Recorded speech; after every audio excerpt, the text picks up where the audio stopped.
Pues buenos días, hermanos, especialmente a todos los que nos pude saludar antes. Nos alegra ver a los que venís todos los domingos ocupando vuestro lugar, que no esté vacío. Nos alegra también y damos la bienvenida a los que venís de vez en cuando podéis. Y también queremos dar bienvenida especial a cualquier persona que hoy esté aquí por primera vez. Me han dicho que hay algunos que están aquí en esta mañana con nosotros por primera vez. Así que queremos que os sintáis bienvenidos. Pediros también disculpas por la incomodidad debido a que esto se está grabando y hay zonas que se captan las imágenes, pues os tienen que ubicar en zonas donde no cojan las cámaras para aquellos que no habéis dado el consentimiento.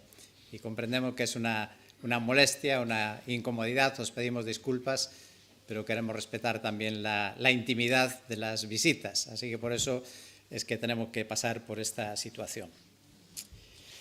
Bueno, dicho eso, vamos a meditar un poco en esta mañana. Filipenses capítulo 2 es un capítulo conocido especialmente por unos versículos que es un himno, es una canción de la iglesia primitiva y es importante porque explica algo muy difícil que tal vez no llegamos siquiera a entenderlo. Nos habla acerca de quién es la persona de Jesús y sobre todo su encarnación. ¿Cómo es posible? ¿Qué es eso de que Dios se hace hombre? Y la verdad es que quizá nadie lo va a entender nunca, pero ahí está explicado en ese pasaje. Y la pregunta es, ¿por qué el apóstol Pablo puso ahí esa canción? Algunos piensan que ni siquiera él la escribió, sino que él estaba escribiendo y le vino a la mente esa canción y la escribió. Seguramente os ocurre a vosotros en una carta, en un escrito, que de repente, pues sobre el tema que estáis tratando, se os ocurre citar o mencionar en medio una canción. Y mi pregunta es, ¿qué pinta ese himno aquí, en este pasaje? ¿De qué estaba hablando Pablo? En el capítulo 1, el verso 27, dice que está pidiendo la unanimidad de la iglesia, de los creyentes. Y claro, se ve que cuando él está escribiendo esta carta había alguna discrepancia. Por lo menos sabemos que había un conflicto entre dos mujeres en la iglesia y seguro que se involucraba más personas. Y claro, ¿qué iglesia no tiene discrepancias? ¿Dónde no hay personas que piensan diferente? ¿Y cómo manejamos esas situaciones? ¿Cómo debemos afrontarlas? También el individualismo, un mal de ya muchos años de nuestro tiempo, donde uno viene y va, pero ¿es eso realmente lo que debe ser la vida de la iglesia? Y Pablo está con este pasaje, con esta canción, que hablaremos en otro día acerca de ella, la está metiendo aquí por un motivo, para pedir, para motivar a la iglesia, a los creyentes, a vivir como iglesia, realmente tener una vida de iglesia. ¿Y qué importancia tiene la motivación, el ser motivados a hacer algo? Yo creo que la tiene toda, porque realmente lo que hacemos o no lo hacemos es según estamos motivados. Pensando en eso, pensé, ¿qué es lo que me motiva a mí a hacer lo que hago? ¿Qué es lo que puede motivar a una persona a comportarse o actuar de una manera determinada? Y por lo menos se me ocurren tres vías en las que podemos motivar o ser motivadas. Una es advirtiendo de las consecuencias de que si no lo haces, te puede pasar algo o te va a ocurrir algo. Suena un poco a amenaza, ¿no? Pero si es verdad, es un buen aviso. Recuerdo, y tal vez os lo conté en alguna ocasión, de un hombre de Asturias que en un campamento de niños usaba esta estrategia para que las personas se hicieran cristianas, para que los niños aceptaran a Cristo en su vida. Y les cogía y caminaba así por la huerta y cogía una piedra, la tiraba así, ¡pum!, contra el suelo, una piedra de estas que se deshacen fácilmente, y la piedra se deshacía y le decía, ¿ves? Eso es lo que te va a pasar a ti si no aceptas a Jesús en tu vida. Bueno, muy dramático, ¿verdad? Y sobre todo con niños. Hoy ya creo que eso no funciona, porque la gente ya no le tiene miedo al infierno ni tiene siquiera temor de Dios. Así que las advertencias pues están bien, tienen su lugar, pero a veces no surgen mucho efecto, ¿verdad? La gente no reacciona bien cuando se habla en tono amenazante. ¿Qué otra manera podríamos estimularnos a nosotros mismos y a otras personas a seguir a Cristo, a llevar una vida cristiana, a vivir como iglesia, como debemos de vivir como iglesia? Bueno, la otra manera es hablar acerca de las recompensas, de que si tú lo haces, vas a tener algo, vas a ganar algo, vas a tener un beneficio, o dicho en términos más bíblicos, digamos, vas a tener las bendiciones de la obediencia a Dios. Y eso se lleva mejor que la amenaza. Porque claro, cuando alguien obedece por amenaza, pues obedece de mala gana. Lo hace por miedo, por temor. Pero si uno obedece o hace algo movido por la recompensa, bueno, quizá lo hace con cierta ilusión, porque esperas que vas a recibir aquello que te han prometido. Pero claro, también es importante que la promesa sea verdadera. Tristemente, nuestro mundo es experto en prometer y luego la gente ya está desengañada de las promesas. Desde los políticos hasta la religión, pues ya uno desconfía. Y tristemente ha habido y hay mucha manipulación también, aún con las cosas de Dios. Que si haces esto, que si ofrenda no sé cuánto, Dios te va a dar no sé cuánto más. Pero creo que hay otra manera que es más potente todavía, o que debiera de serlo, que nos puede motivar a la vida cristiana. Hay algo que debería ser más potente que me mueva a mí y a cada uno de los que me escucháis a procurar que mi vida sea lo más parecido posible a la de Jesús. Ese hombre que, creyentes o no creyentes, todo el mundo reconoce que fue un gran hombre, una buena persona, alguien a quien vale la pena imitar. Y creo que esa motivación pues no es otra más que la del amor. ¿Qué hay más fuerte que el amor? ¿Qué hacen unos padres por sus hijos? Por amor. Y Pablo, en este pasaje que nos leyó Melissa, está usando esta motivación, invitando a aquellos creyentes o a aquellos que leyeran o los que lean o leamos este pasaje a poner nuestra mirada en Jesucristo, en aquel que es único en la historia, y que seamos cautivados por Él, atraídos por Él y motivados por Él para llevar las vidas que debiéramos de llevar. La lectura de hoy empezó con esa frase del versículo 1, si hay algún estímulo en Cristo, si hay algo que te puede motivar de la persona de Cristo. Y luego termina ese párrafo, no lo hemos leído, el versículo 5, dice, haya pues en vosotros esta actitud que hubo también en Cristo Jesús. Y Pablo repite, si hay, si hay. Lo importante es notar también que esa afirmación en el lenguaje de Pablo, en el que él escribió, que fue el griego, en realidad no es una duda, es una afirmación. Pablo está diciendo, puesto que hay esto en ti, entonces sé consecuente o sé coherente.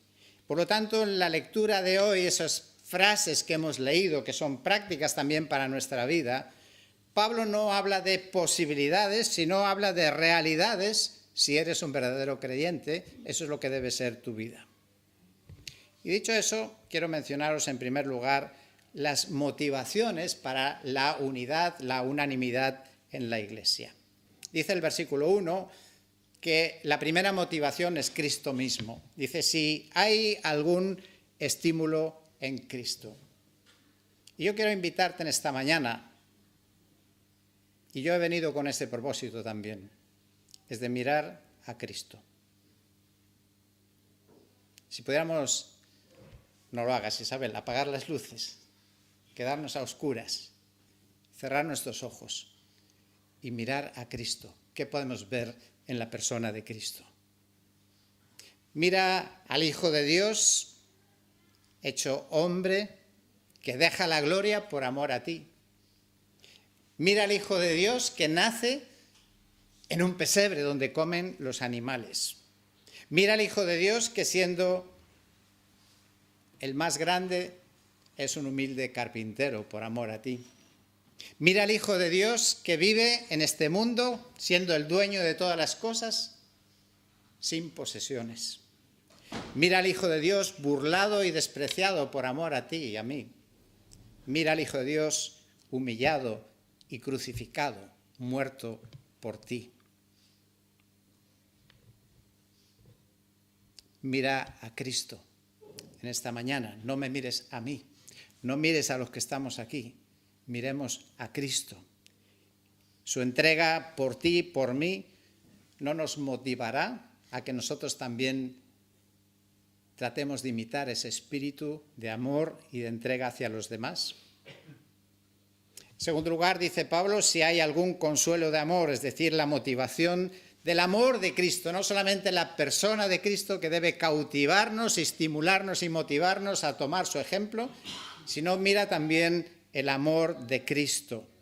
¿Cómo es el amor de Cristo por ti y por mí? En primer lugar, es un amor inmerecido. El amor de Dios, el amor de Cristo es inmerecido porque amó a los perdidos, a los que estábamos echados a perder. Y Dios nos amó. Dios te ama. Puede ser que otros no te valoren, puede ser que no te sientas amado. Puede ser, y tal vez, no sé si habrá alguien en esta mañana que nos esté viendo, escuchando, esté aquí presente, que incluso tu padre o tu madre te han abandonado, pero Dios te ama.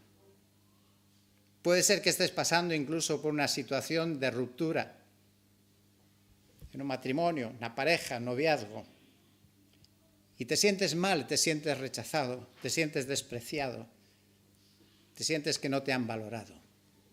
Dios te ama. El amor de Cristo. Dios te ama.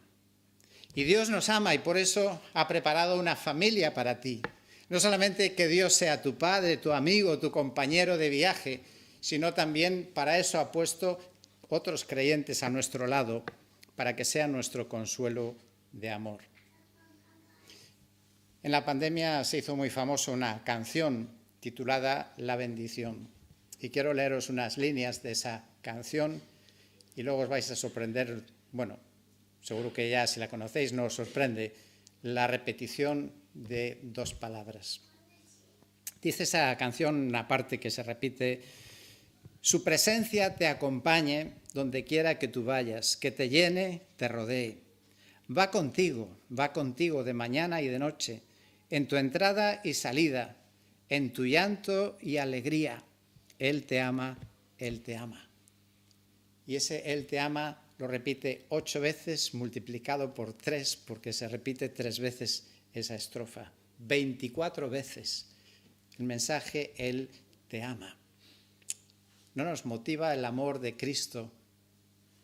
Y agradecidos por su amor, poder amar también nosotros a otras personas. El amor de Dios es incondicional también, no solamente es inmerecido, sino que es incondicional, porque es a pesar de que yo aún después de tener a Cristo en mi vida le fallo muchas veces y Él me sigue amando.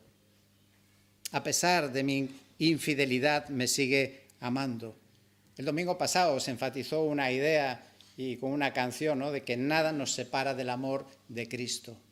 Él te sigue amando cuando eres bueno y cuando no eres bueno. Cuando estás obedeciendo a Dios y cuando no, Él te sigue amando. Es el amor de Cristo que nos debe cautivar en esta mañana. Y su amor, además, es un amor eterno, es amor hasta el final. El amor de Cristo por mí es el que debe motivarme a imitarle, aunque sea un poquito, en mi amor a los demás. Y hay otra frase más que casi no voy a comentar de ese primer versículo de Pablo que hemos leído en esta mañana. Dice, si tienes la comunión del Espíritu, y si tienes la comunión del Espíritu, tienes también o debes tener su fruto, que es afecto y compasión. Dale una alegría a Pablo. Bueno, no sé si Pablo se está enterando de esta reunión. Pero es lo que Pablo pone en esa carta, así empieza el versículo 2. Haced completo mi gozo. Hombre, dame una alegría, ya que estoy a veces pasándolo muy mal. Me daría una tremenda alegría que vosotros pudierais imitar a Cristo en estas actitudes. Dale una alegría al Señor. ¿Qué cosas hace falta o cómo es la unidad de la que Pablo habla y pide a los cristianos en Filipos? Quiero pensar dos ideas que tenemos en el versículo 2 que hemos leído. ¿Qué es lo que hace la unidad del creyente de unos con los otros? ¿Cómo es esa unidad? Pues dice el versículo 2, siendo del mismo sentir, conservando el mismo amor, unidos en espíritu. Bueno, quizá esas tres frases tengan un solo sentido. Tiene que ver con sentimientos. Tiene que ver con un sentir, con tener un sentir en común. No está hablando de uniformidad de pensamiento. Esto es extraordinario, ¿no? Que Dios nos permite pensar diferente. Aquí no es como en las sectas o como en ciertos movimientos donde hay el pensamiento único. No, aquí no hay pensamiento único, pero sí debe haber sentimiento único, un mismo sentir. Es cuestión de practicar ese mismo amor de Cristo, que me ama a pesar de mis diferencias, a pesar de la incomodidad que podemos suponer también estar juntos. Es un amor de servicio. Así que la unidad de la Iglesia, la unidad de los creyentes, tiene que ver con tener el mismo sentir, compartir el mismo sentir, aunque discrepemos en algunas cosas. Y en segundo lugar, dice el versículo 2, que esa unidad viene cuando estamos dedicados a un mismo propósito. Dedicados a un mismo propósito. No vamos cada uno por libre. Lo que nos une a los cristianos, a los creyentes en Cristo, debe ser la meta hacia la que nos dirigimos. Puede ser que uno venga de aquí, otro venga de allá, pero si vamos a la misma meta, cuanto más cerca estemos de la meta, más juntos, más unidos estaremos. La unidad tiene que ver con mirar juntos en la misma dirección. Podemos estar en diferentes posiciones, pero miramos todos en la misma dirección. Es remar juntos con el mismo propósito. Esa es la unidad en la Iglesia.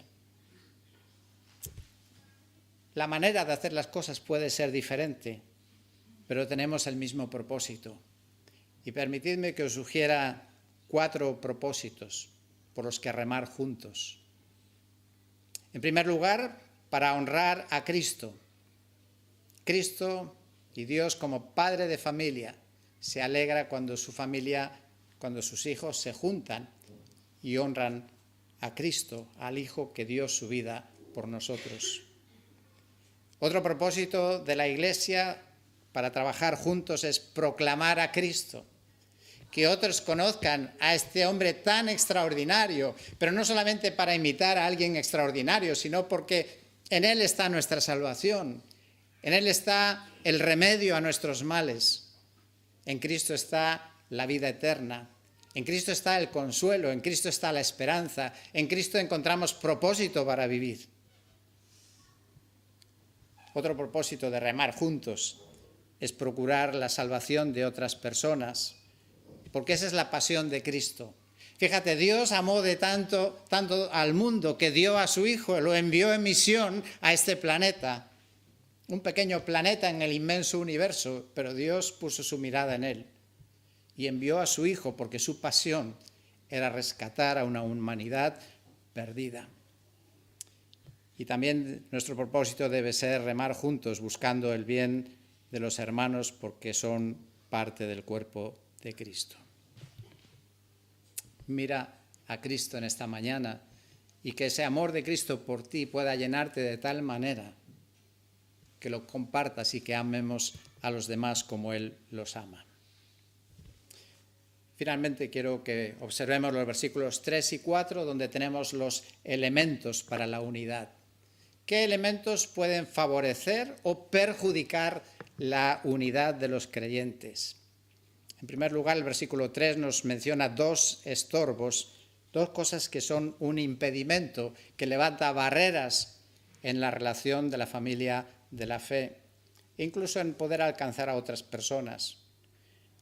El primero, el versículo 3, nos habla de ser motivados por el egoísmo. Si hay egoísmo en mi corazón, ese es un problema. Los egoístas quieren todo para sí. Esperan ser servidos, pero no tienen mentalidad de servir a los demás. Hace muchos años, cuando viajaba, y hace mucho también os lo comenté, pero como o no os acordáis seguro, y otros no lo habéis escuchado, lo voy a decir. Encontré en el tablón de anuncios de una empresa una viñeta, es muy conocida, circula por internet, de dos burros que están atados entre sí. Y están uno mirando hacia la derecha y otro hacia la izquierda. Y este tiene delante un montón de paja para comer o de heno de comida, pero como está atado por el burro no puede llegar a su montón de paja. Y el otro también tiene delante su montón de paja, pero tampoco la cuerda no le permite llegar. Y los dos burros, cuando tiran los dos a la vez, ninguno come. Pero cuando uno cede y permite que el otro coma, después el otro cede, el otro come, comen los dos. Qué buena ilustración, ¿verdad? En vez del egoísmo, en vez de tirar cada uno por lo nuestro, buscando el bien de los demás. El otro estorbo es la vanagloria. Bueno, esa palabra no se usa mucho, ¿verdad? En los colegios hablan de la vanagloria. No. Un poco mejor suena orgullo, eso lo conocemos mejor, la palabra orgullo. El orgullo es otro problema. El orgullo genera rechazo. Si lo piensas, seguro que no te cae bien una persona orgullosa, ¿verdad? Nos genera rechazo. El orgullo es un estorbo en las relaciones humanas. Pero hay cosas positivas que pueden ayudarnos y en las que me quiero parar un poquito más. Podríamos llamarles los catalizadores de la unidad. ¿Qué es lo que puede favorecer que haya buena armonía con nuestras diferencias y un lugar de acogida para todo el que quiera encontrar a Cristo y tener una relación con Cristo? ¿Qué puede catalizar, qué puede favorecer que podamos experimentar esa unidad que sea atractiva también para los demás? Y ahí nos dice en estos versículos que habla de una actitud humilde, justo lo contrario del orgullo. El humilde es el que se despoja a sí mismo. Jesús lo ilustró muy bien en aquella cena última con sus discípulos, cuando se levanta de la mesa y él, siendo el Señor, sin embargo, adopta la forma de un criado y se ciñe la ropa y coge una toalla y lava los pies de los discípulos. Ese es el humilde que se despoja a sí mismo, de su categoría, de lo importante que es para poder servir a los demás. Es el que considera al otro como más importante. Dice eso, considerando al otro como más importante que tú. Bueno, es interesante esa frase porque se puede ver de dos maneras. En primer lugar, que no dice que el otro sea más importante que tú, dice que lo consideres, no dice que lo sea. Pero por otro lado es verdad que en algún aspecto todos mis semejantes son superiores a mí. Puede ser que yo sea mejor que otros en algún aspecto, pero en otros aspectos todos vosotros sois mejores que yo. Y esa consideración, valorar los dones, los talentos, las capacidades, las habilidades de otras personas, es lo que contribuye a que podamos cooperar y querer estar juntos y trabajar juntos. La segunda cosa que dice Pablo, que cataliza, favorece la unanimidad y la unidad en la Iglesia, es la búsqueda de los intereses de los demás. Y esto es lo contrario del egoísmo que mencionaba antes. Es el tener una actitud de servicio. Venimos a servir. Aquí no venimos a que nos sirvan, venimos a servir. Mira, si todos buscamos el bien del otro, todos salimos ganando. Porque todos vais a estar buscando mi bien. Ah, qué bien, qué bueno para mí, ¿verdad? 100 personas buscando mi bien. Pero yo también tengo que estar buscando el bien del otro. Cuando estuve en Inglaterra en mi adolescencia, vivía con una familiares, fuera de una de las ciudades de Inglaterra. Y como todas las carreteras de campo, sobre todo hace ya muchos años, 50 años, pues no había stop ni ceda el paso. Y eso en España lo tenemos resuelto, porque conocéis lo que habéis sacado el carnet de conducir, que cuando llegas a un cruce, si no hay ninguna señal, pues tiene preferencia el que viene por la derecha. Y entonces yo le decía a los ingleses, pero ¿y ahora vosotros cómo hacéis? Si no hay ningún stop, no hay un ceda el paso, ¿cómo hacéis cuando llegáis al cruce? Y entonces me dijo, dije, bueno, pues paran todos y todos ceden el paso a los demás. Está bien. Un día, en mi estupidez de adolescente, porque los adolescentes a veces somos estúpidos, y no sé si los mayores a veces también, pues estando allí llegué a burlarme un poco del exceso de cortesía de los ingleses, o lo que a mí me parecía como adolescente ya demasiada tontería de cortesía, ¿no? Todo por favor, y siempre después de usted, ¿no? Es como se dice en inglés, cuando aquí decimos más tú primero, no sé, o pasa tú primero, pues dice después de ti, después de ti.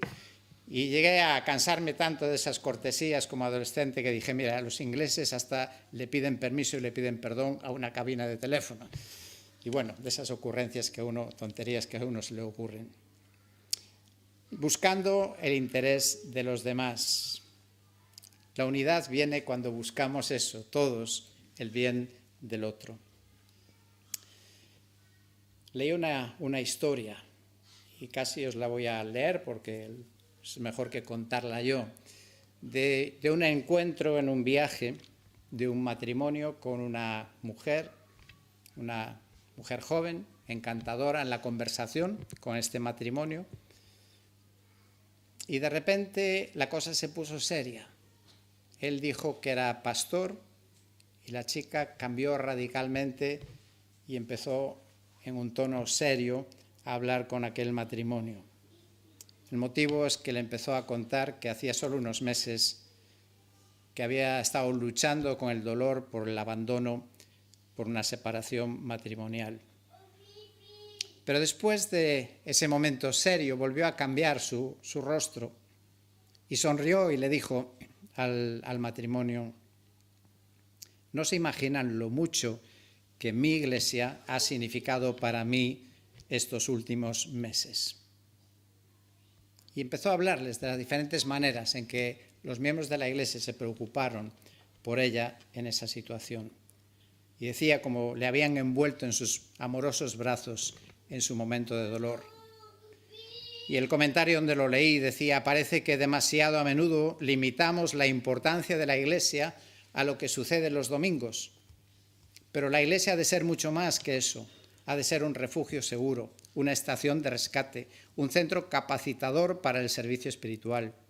La iglesia ha de ser muchas cosas, pero particularmente ha de ser una expresión del corazón preocupado del Señor de la iglesia para las personas que sufren y están quebrantadas, tal y como nuestra joven amiga.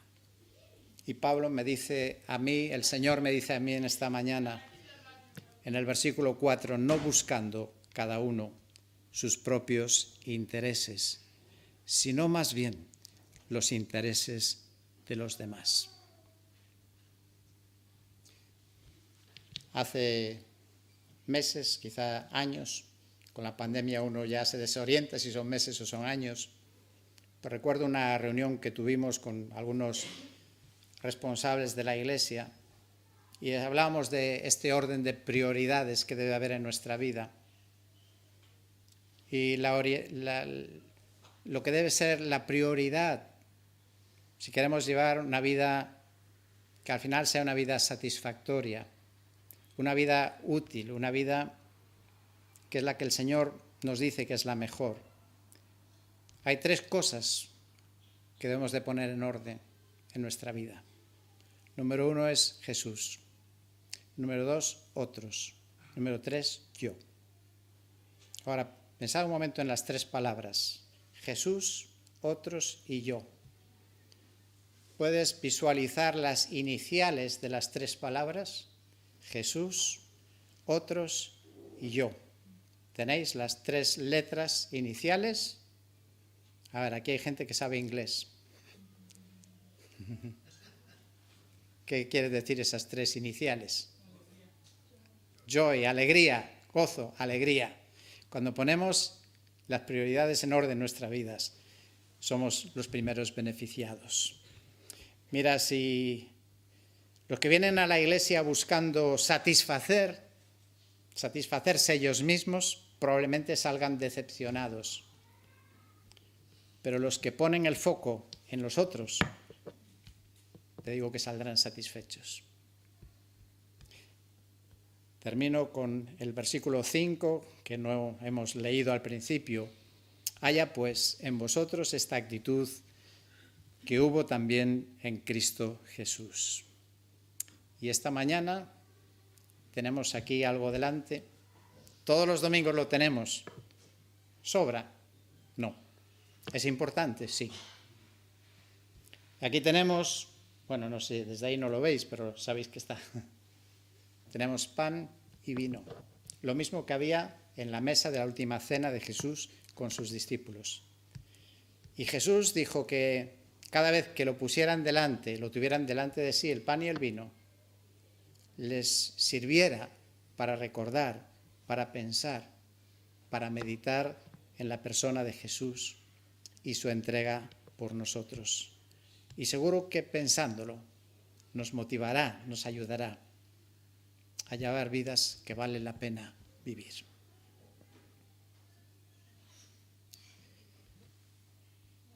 Vamos a cantar una canción. Voy a pedir a los músicos si quieren venir y vamos a abrir el tiempo en el que os animo a que todos en esta mañana pudierais brevemente decir algo acerca de la persona de Jesús. ¿Qué te ha cautivado de Jesús? ¿Qué es Jesús tan extraordinario para ti? Y lo compartas con los demás para que todos podamos admirarle e imitarle.